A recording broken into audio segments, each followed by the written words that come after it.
السلام علیکم ورحمۃ اللہ وبرکاتہ۔ ناظرین کرام، بہار کی دارالحکومت پٹنہ میں جمعیت علماء ہند کی کانفرنس منعقد ہوئی۔ اس دوران مولانا ارشد مدنی نے تقریب میں موجود لوگوں سے خطاب کیا اور ملک کی آزادی میں مسلمانوں کے تعاون کے تعلق سے بات کی۔ انہوں نے کہا کہ جمعیت علماء ہند محبت اور پیار کے لیے اپنا سب کچھ قربان کرنے کے لیے تیار ہے۔ ہم ملک میں امن و سکون کے لیے کام کر رہے ہیں۔ ہمارے بزرگوں نے ملک کو آزاد کرانے کے لیے قربانیاں دی ہے۔ ہم نے ملک کے دستور بنایا ہے۔ مولانا ارشد مدنی نے کہا کہ اگر کوئی یہ سمجھتا ہے کہ ملک کی رسم و رواج صرف ہندوؤں نے بنائے ہیں تو اسے دنیا کا کچھ پتہ نہیں ہے۔ ملک کے ساتھ ساتھ ہمارا کردار 145 سال پرانا ہے۔ کوئی ماں کا بیٹا نہیں جو اس کو رد کر سکے۔ ہندوستان کی آزادی کا ذکر کرتے ہوئے مولانا مدنی نے کہا کہ ہم نے کانگریس کے پیدا ہونے سے پہلے ہی آزادی کی جنگ لڑی تھی۔ کانگریس کا مقصد ملک کی آزادی نہیں تھا۔ کانگریس اس لیے قائم کی گئی تھی تاکہ برطانوی حکومت اور آپس میں ہم آہنگی پیدا کی جا سکے۔ وزیر اعظم نریندر مودی کو نشانہ بناتے ہوئے مولانا مدنی نے کہا، مودی جی نے کہا ہے کہ وقف کوئی چیز نہیں ہے۔ میں بہت حیران ہوں، کل وہ کہیں گے کہ نماز اور زکوٰۃ کی کوئی روایت نہیں ہے۔ ہمیں وقف میں ترمیم کے معاملے پر اعتراض ہے۔ انہوں نے مزید کہا کہ اللہ نے جو ارشاد فرمایا ہے وہ ٹھیک ہے، جو نبی نے کہا وہ دستور ہے۔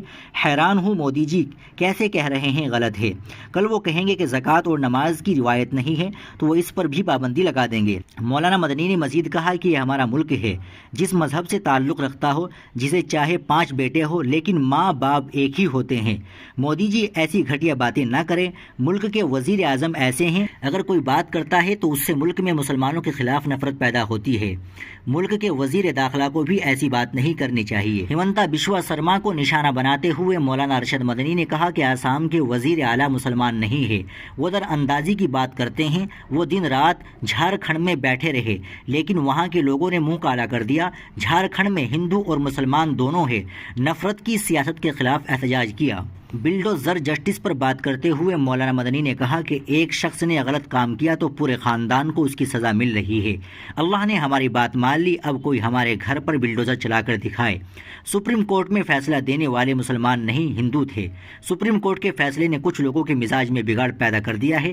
ہم بار بار سپریم کورٹ گئے اور انصاف ملا۔ انہوں نے مزید کہا کہ ہمارے ملک میں بہت سے لوگ ہیں جو ہندو مسلم سے بالا تر ہو کر سوچتے ہیں۔ ہم وقف بل کو مذہبی معاملہ سمجھتے ہیں، یہ ہمارا مذہبی حق ہے۔ ناظرین کرام، آپ اس خبر کے تعلق سے کیا کہنا چاہیں گے کمنٹ باکس میں ضرور بتائیں۔ ویڈیو کو لائک اور شیئر ضرور کریں، چینل کو بھی سبسکرائب کر لیں۔